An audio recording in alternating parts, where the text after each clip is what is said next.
following is a fixed audio version of a previously uploaded video. I sincerely apologize for fumbling with my audio, and I hope to do better in the future. With that clarified, I give you my video. Of all the mainline numbered games, SMT2 is the least discussed and thus the most underrated, despite being just as foundational as SMT1, and refining much of the series moving forwards.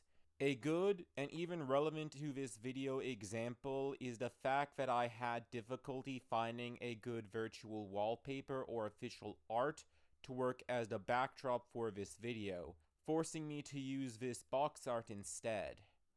I have a lot that I'd like to say about SMT2, and unlike with my Nocturne list of 6, I can actually accomplish this somewhat with this video. As this game is home to some of the most inventive and overall best designs in the franchise, many of which have unfortunately been lost to time, making scant if any appearances again after this game. Thus, here are 6 of the best designs from SMT2 to hopefully reappear in the inevitable Persona 6. Given that 2 demons from previous lists of 6 appeared in part because of my own affinity with Irish mythology, and finding an obscure demon of said mythology in SMT2 when looking, I knew that Kalia Bera should deserve nothing short of an honorable mention. What absolutely sold me on wanting this design to return, however, was how this design manages what one of Doi Sensei's designs tried and failed to express in my opinion. I don't want this to come across as an attack on Doi Sensei, as I believe that he is a great artist. Even better than Kaneko Sensei when it comes to cuteness, and stand by my praise for all of the designs he gave for SMT5. However, one design that I also feel was underwhelming given what Doi Sensei wanted to convey was Manan Gal, who Doi Sensei had fought to see included wanting a quote extreme experimental horror character into the game to appeal to older fans. I truly appreciate Doi Sensei's intention in the attempt to keep the dark fantasy edge that was core to the series' identity with the combination of the occult, apocalyptic, modern, and mythological into a cohesive union, even if only in demon design and not in the story or atmosphere, and inconsistent in presentation. However, Monongal's design is, frankly speaking, not scary. Much like Nua, she is so sexy that she comes across as comedic. And even those who like this design have brought up the demon's sex appeal overshadowing the horror factor. While it is possible that different animations and poses could alleviate this issue, that doesn't change the fact that this design as it appears in SMT5 fails to convey the elements and feelings that Doi Sensei wanted to convey. By contrast, Kalia Bera conveys this horror vibe because of the off-kilter corpse-ish color scheme and repulsive but not difficult to look at face, body, and features, with the added touch of a knife dripping with blood to convey a slasher element and a sense of danger simply absent or overshadowed in Doi Sensei's take on the horror aesthetic.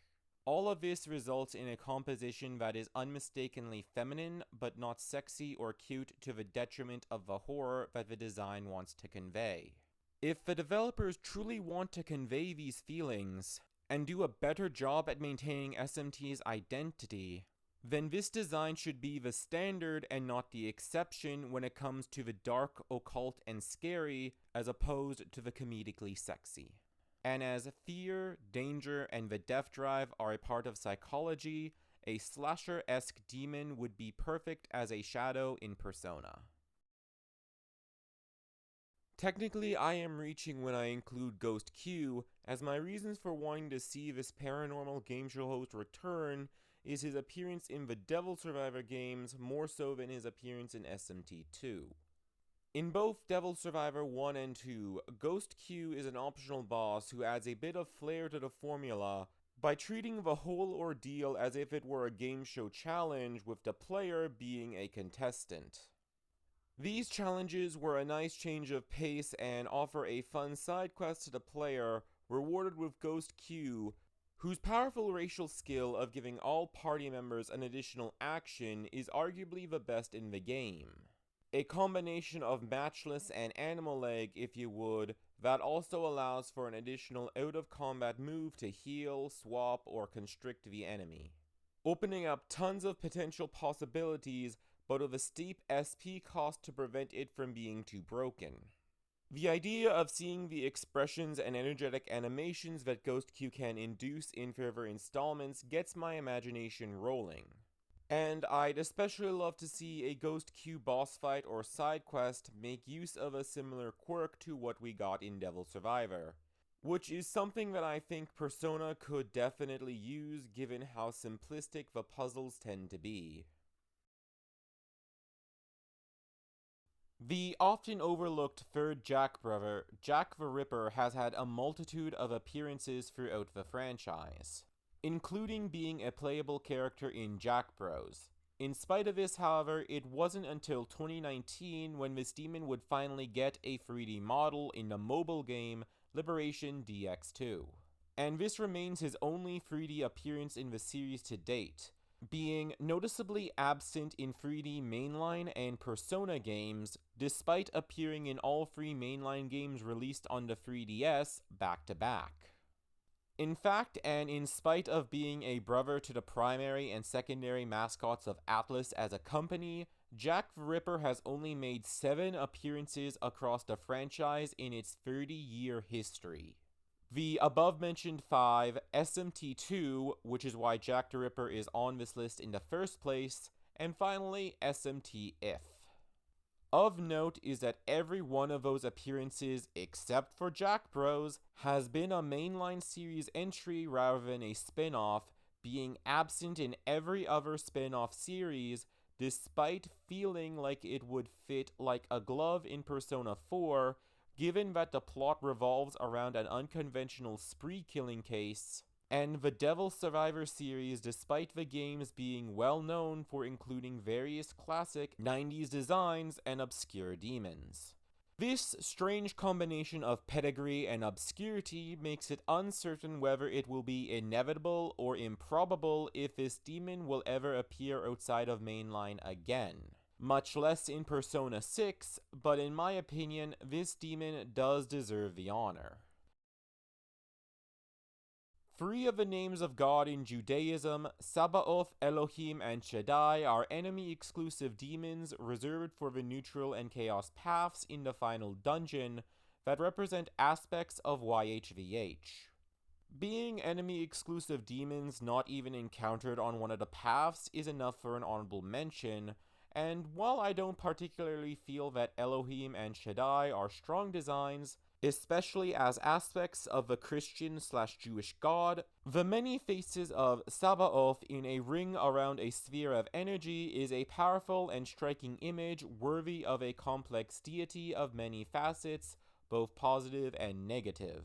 The facial features demonstrating a symmetry of wrath, sorrow, mercy, and apathy being a nice touch to imply a difficult-to-grasp demeanor, perhaps truly above the typical demon. With Sabaoth's name literally meaning army of angels of God, the many faces could also represent the many angels devoted to God, and this context only makes me like the design all the more. Now, these 3 designs do bend the rules due to a recent reappearance in the mobile game Liberation DX2. Each of these 3 were released in an event in 2022, which was each their second appearance since SMT2 proper. Now, not everybody's going to play a mobile game with microtransactions, and this, when combined with their scarcity beforehand, outweighs this appearance, as I'm willing to bet that most watching this video have not played DX2. Let me know otherwise in the comments, and this series is in part meant to highlight obscure demon designs anyhow, so I'm going to include Sabaoth.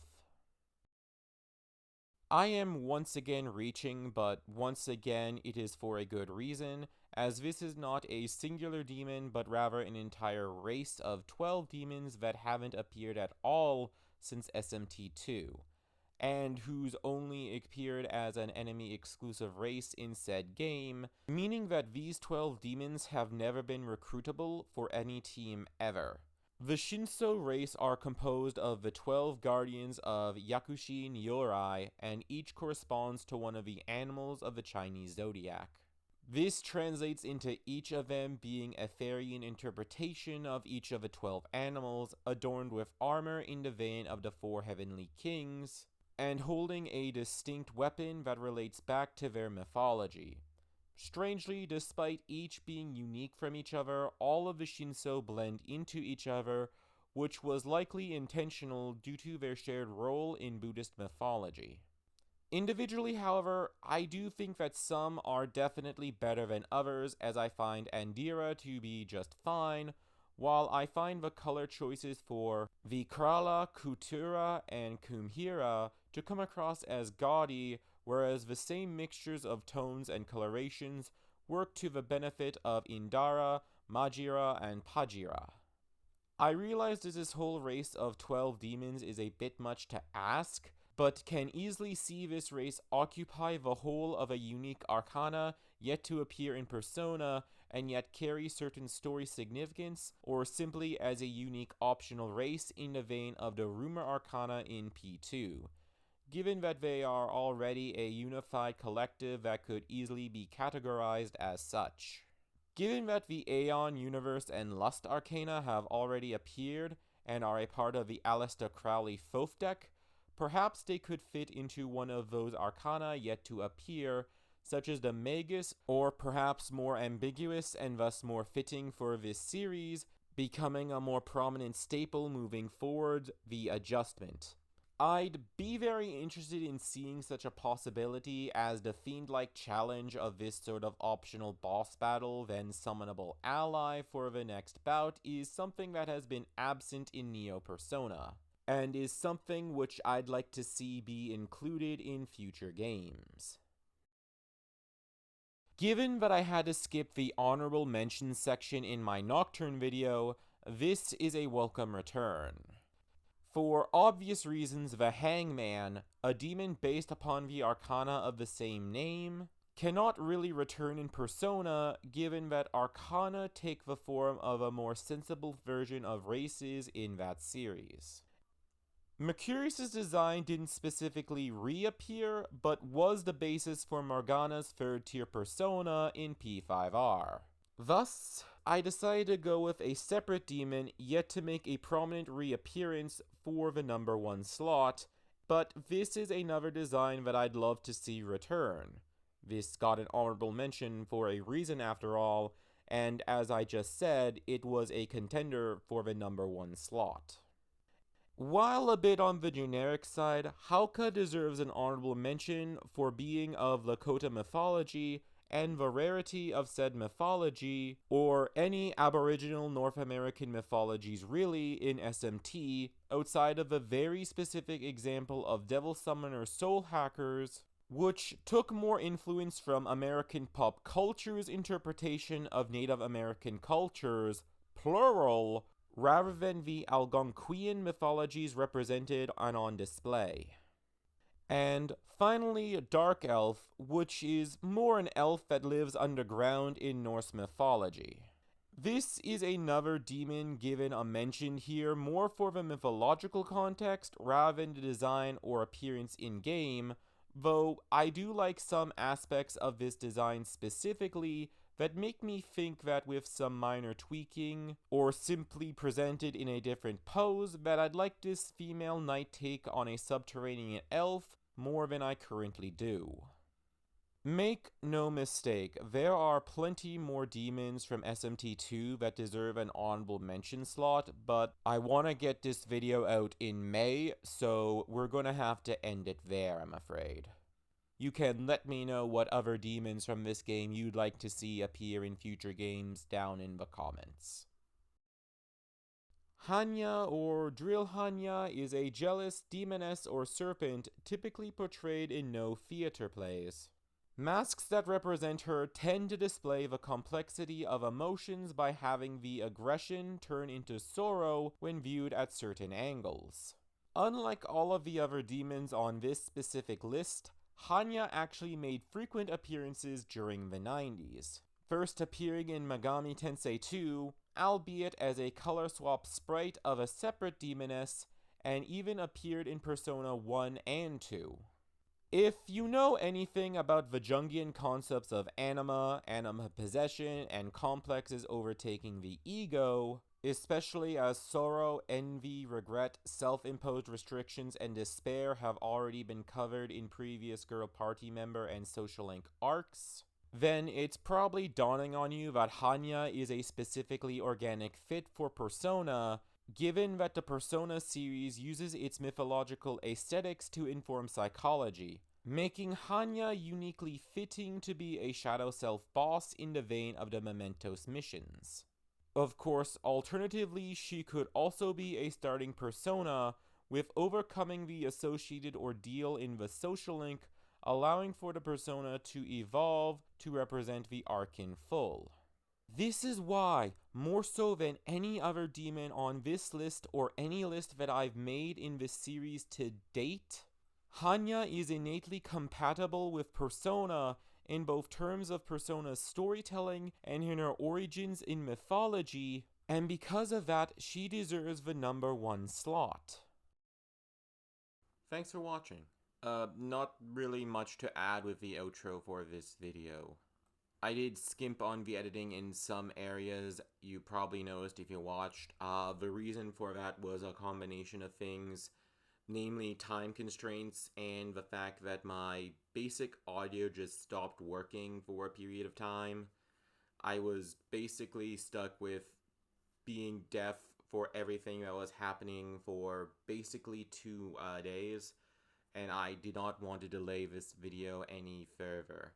This is the month that I'm going to try and finally catch up on all of my list of 6 backlog, meaning that I have to make at least 2 more videos this month if I want to get caught up for June, which is the month that I hope to make a Pride Month special for this channel. So that's basically why, I didn't think it was too major, so I just did the 2 that I felt didn't need the most amount of editing and just left them as those still images. But that's not usually what I do. I usually try and make sure that my videos are coherently edited, and I feel like I am getting better with editing. So the May concert, the SMT concert, has come and gone with no new announcements.